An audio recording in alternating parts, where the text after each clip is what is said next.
everybody was making a big deal out of Mike Schilt pulling Randy Vasquez.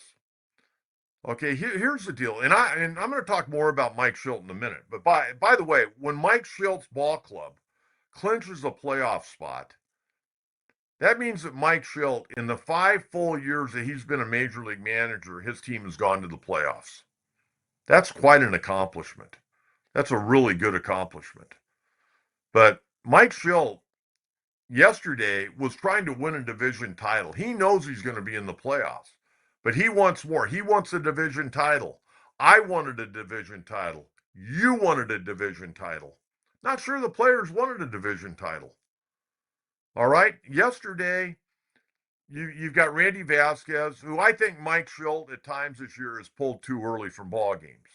And you can say he pulled him too early yesterday, but you're managing that game differently yesterday because you went in yesterday 2 games back of the Dodgers, and they were going to play 4 games against the Giants. Okay, and you're going to play the Chicago White Sox. You could win yesterday. You got the White Sox. You're figuring, man, we could maybe go in there and we could sweep the Chicago White Sox. And next thing you know, we're tied, and maybe we can jump ahead of them to where the wild card doesn't come into play. Well, it backfired. Mike Schilt decides yesterday with 1 out, ball game, 1 run already in the 3rd inning. Runners on third and first with 1 out. Got Brandon Nimmo coming up. Okay, and he brings in Wandy Peralta rather than letting Vasquez go and see if he can get a ground ball or a strikeout or a pop up or a short fly ball to keep that guy at third base to where he couldn't score on a sac fly. He decided, you know what? I'm going to go with the left-hander Wandy Peralta, who's got a good ground ball rate, against a left-handed hitter who hits a lot of ground balls in Brandon Nimmo. Okay, the problem, and there's really no problem. Wandy Peralta's numbers are actually better, being a left-handed pitcher, better against right-hand hitters. He's got reverse splits. And Brandon Nimmo got a 1-2 changeup about 86 miles an hour and hit it out of the ballpark for a 3-run homer. So Mike Schilt, it backfires on him. And everybody's criticizing, oh, man, you should have left Randy Vasquez in. You know what? Mike Schilt was trying to win a damn Major League Baseball game to keep his team alive for the division title. I can't fault that. But, the thing that kind of gets me a little bit, the other night, after the game, Mike Schilt, he's not the greatest post-game manager quotes that I've ever seen. By the way, I did see, I think it was on the MLB network, they interviewed him before one of the Mets games in New York. Best interview I've ever seen him do.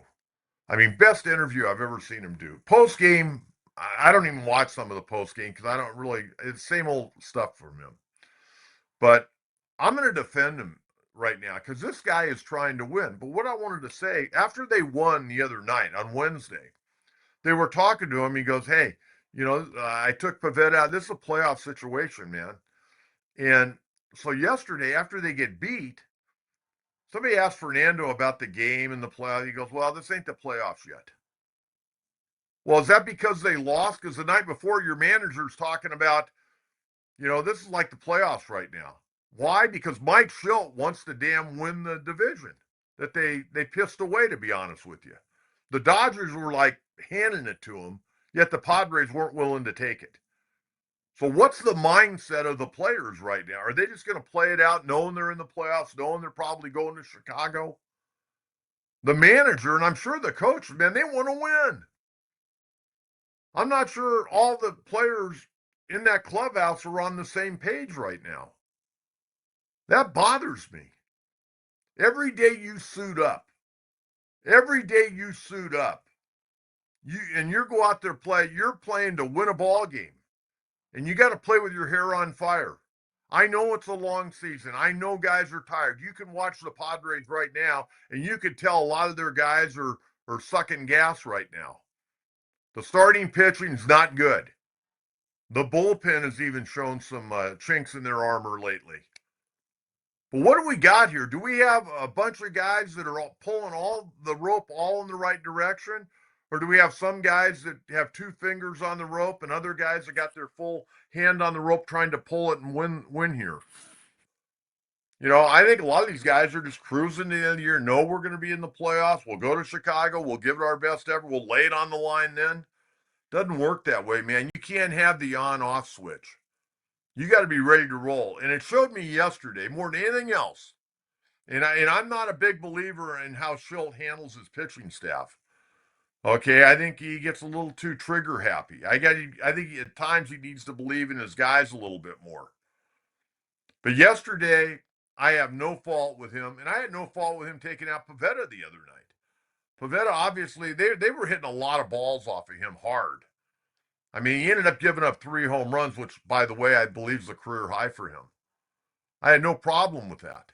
And luckily, Manny ran into one and hit a grand slam. Manny hadn't had a great month, and I'm going to get into some Padre offensive numbers here in a minute. But Mike Schilt's trying to win. And not just to get to the play, he's trying to win a division title for us since we haven't won one since 2016. It's only been 19 years. So I'm sticking up for the skipper on this one. Okay? Because I'll tell you the other thing. Everybody's talking about, they bunt too much. They bunt too much. I got news for you. Because they bunt a lot, this may give them an opportunity in a tight ball game. You're not going to get back into the rotation guys, okay, in the playoff. You're going to get number ones, number twos, and number threes. Games are going to be low scoring. You got to be able to move runners. You can't be a statue up there and swing and miss and strike out. You've got to find a way to move runners. And all the sacrifice bunts that the Padres have pulled off this year might help them in the postseason because they're used to doing that kind of stuff. It's not going to be something they haven't done since Peoria in spring training. So I don't really think the Padres can go all that far in the postseason because I don't think they're that good. And I think a lot of their core players are not had great years. Okay. Fernando's had an okay year. Not what I expect. Manning's had a good year, but the last 2 months he's not been very good. And really, this team goes the way Manning goes. If Manning's playing well, the team seems to play well. And I don't know what's going on with him, but he doesn't look very good. I know he hit the home run the other night. Great. Give him a pat on the back. But he got to play better baseball. This entire team has to play better baseball. But I want to know where they're at mentally. Because it looks like they're just happy they got into the playoffs. No sense of urgency whatsoever. Maybe you disagree with me. I don't see them laying it on the line every night. I just don't. And the Mets are laying it on the line because the Mets have put themselves in a real predicament, and they're going to hang on by a thread maybe as a wild card team. But you can't turn it on and turn it off. And really, I'll be honest with you. I think the manager wants to win. I think the coaching staff wants to win. But the leaders of this ball club have to start leading. And I'm not really sure who the leaders are. They say it's Machado, but I don't know if that's correct or not. I'm not sure.